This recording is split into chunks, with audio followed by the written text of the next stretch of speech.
Greetings. My name is Mushtaq Memon, Professor Emeritus at Washington State University and Vice President of Livestock of the US-based NGO We Empower.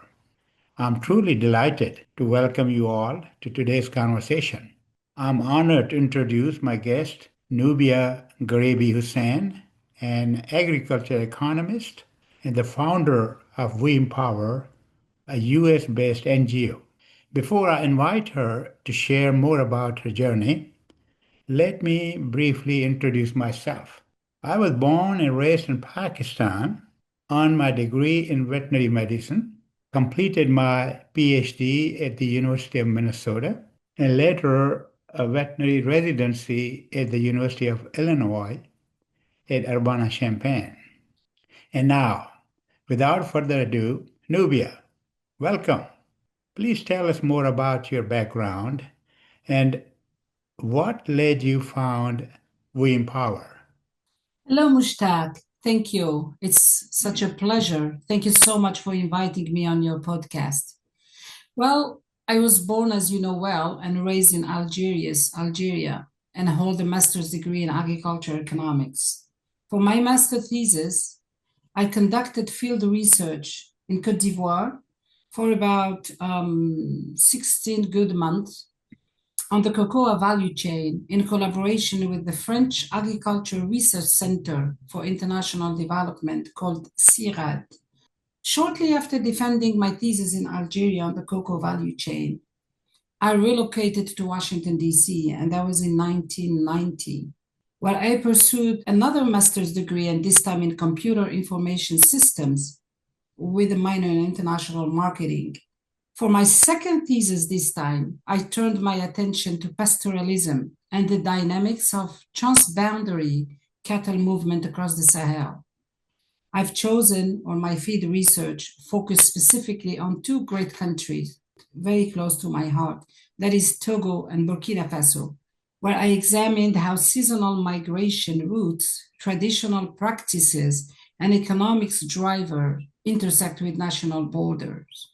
Actually, the study highlighted the complexity of coordinating policies between neighboring countries. That was the key, the most important element of my thesis, and underscored the importance of harmonized planning and programming. Over the past 30 years, Mushtaq, you know well that I have worked across more than 20 countries in Africa and about 6 to 8 in the Middle East, all of which around agriculture and food security, food safety, value chain, and livelihood improvement. I always kept a strong lens of gender and youth empowerment. Nubia, what made you get involved in these areas? Interesting. Yeah, thank you. Yeah, this topic really resonates with me. I remember as a 10-year-old going to buy our daily products from a nearby farm in Algeria and seeing women and children doing all the hard work. They used to milk cows, processed milk into butter, cheese, and yogurt. Yet, despite all their effort, I was always told that the payment went to the head of the household. That was a man. So, even at that young age, I questioned why. And that moment planted a seed that had stayed with me ever since. Again, as I indicated earlier, Mushtaq, my journey in Washington, D.C., in the United States began in 1991 after I relocated from Algeria with an internship at the International Food Policy Research Institute, IFPRI, and that led to a consulting role at IFPRI always, focused on the participation of women in Rwanda's agriculture sector. It was just by chance what I was requested to really use SPSS package, statistical package, to look at the frequency in the agriculture sector. That experience solidified my commitment to gender and youth empowerment as cornerstones of food security and rural development. So later, I served as senior policy advisor at the African Union in Addis Ababa. And that was from 2017 to 2019, yes.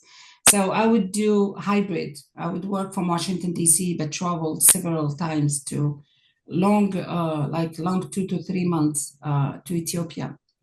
So this time, that role allowed me to bring together policy practice and advocacy at the continental level, building on everything I have learned over the year in the field. That is a powerful journey, Nubia. Thank you for sharing.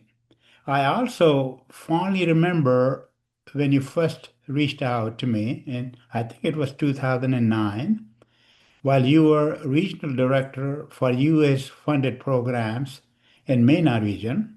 You invited me to collaborate on projects in Jordan and Lebanon. From our first meeting, I knew we shared a common vision, particularly in livestock and livestock development, where we focus not only on animal health, but on the broader One Health approach that includes human and environmental well being. Do you remember that, Nubia? Oh, yeah, yes, indeed. I remember also the 2011 conference we held in Amman. You didn't mention that, but let me tell you, I remember you working around the clock to present your findings on small ruminants and the dairy value chain across country. I know that was a lot of hard work. You presented to government officials, academic, international donors, and the private sector. And I remember how it was very well taken. Yeah. So let me tell you, Mushtaq, working with several US-based NGO, international NGO in general, the private sector partners over the years, I just realized that long-term impact requires more than institutional reach. It demands community-driven solution grounded in research and partnerships with local stakeholders. I keep on saying that, and I keep on making sure that all my projects involve mainly and first foremost local stakeholders. This led me to establish We Empower in 2015, and as you said, it's a US-based NGO dedicated to building resilience and improving livelihoods through inclusive research-based development.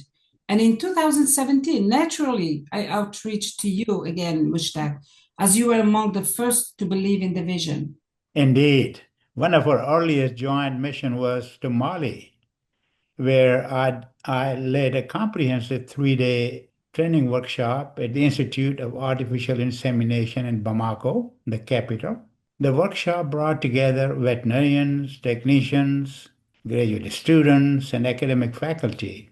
During that mission, you engaged with women-led small and medium enterprises specializing in mango processing, who express a strong need for support in accessing new local and regional markets. Nubia, before we wrap up, is there anything else you would like to share with our audience? Yes, I would love to. I'd like to emphasize We Empower's commitment to preparing the next generation of American leaders in international development.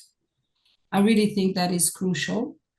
So today we collaborate, as you know well, closely with the Fund for American Studies, TFAS, to mentor undergraduate and graduate interns. We help our interns bridge the gap between academic learning and real field work in global affairs. We have begun working also with the Institute of World Politics, IWP, and that offers our interns exposure to high-level policy dialogues and international events. They've been, this year specifically, they've been attending these events. So these partnerships are key to our mission, Mushtaq, because young professionals not only understand development theory, but also experience its practical and ethical application in the field. Thank you, Nubia, for sharing your journey and powerful insights you have gained over the years.